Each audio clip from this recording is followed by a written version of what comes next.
Le Conseil des ministres s'est réuni ce mardi 26 novembre 2024, sous la présidence de M. Faure Osignac-Nassimbe, président de la République. Le Conseil des ministres a examiné et a adopté un 01 projet de loi et écouté deux communications. Le Conseil des ministres s'est réuni ce mardi 26 novembre 2024, sous la présidence de M. Faure Osignac-Nassimbe, président de la République. Le Conseil des ministres a examiné et a adopté un 01 projet de loi et écouté deux communications.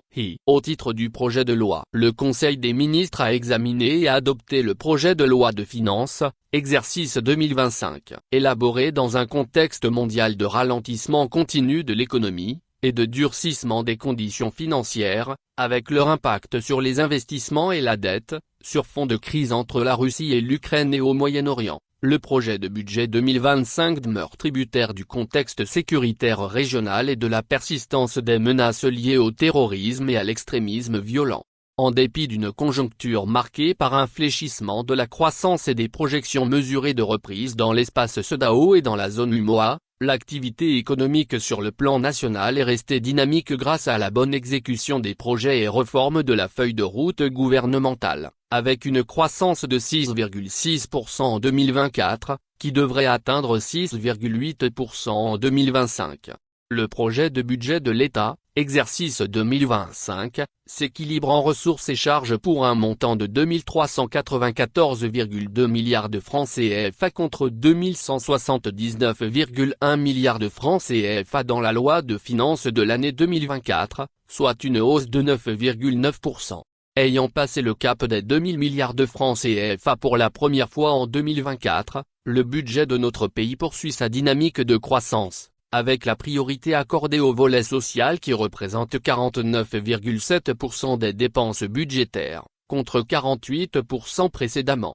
L'accent demeure mis sur la réponse aux défis sécuritaires pour défendre le territoire national et protéger les populations, tout en renforçant l'inclusion sociale et économique, pour accroître la satisfaction des besoins des populations et le soutien aux couches vulnérables de notre société.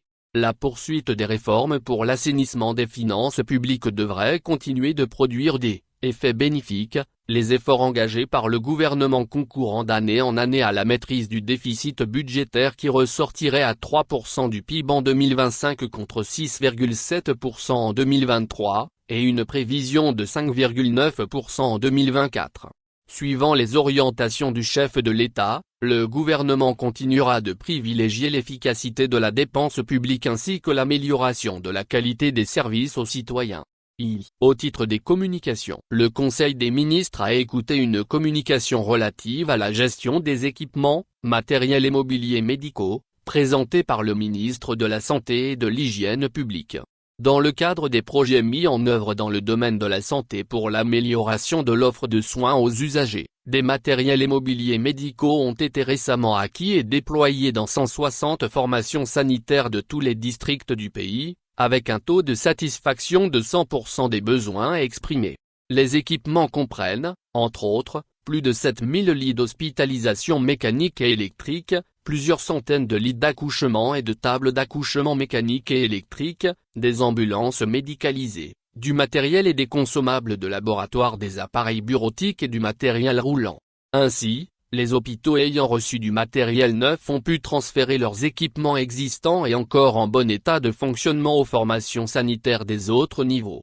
Le président de la République a instruit le gouvernement de mettre en œuvre un plan rigoureux de suivi, d'entretien et de maintenance des équipements acquis au profit des formations sanitaires, afin d'en assurer une utilisation durable au service des populations.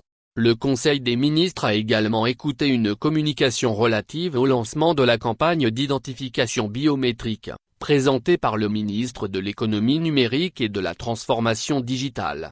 L'identification biométrique de tous les résidents sur le territoire national, dénommé projet EI-Togo, qui vise à attribuer à chaque personne une identité lui permettant d'accéder à tous les services essentiels, entre dans sa phase opérationnelle, avec la campagne d'enregistrement général des personnes qui va bientôt commencer.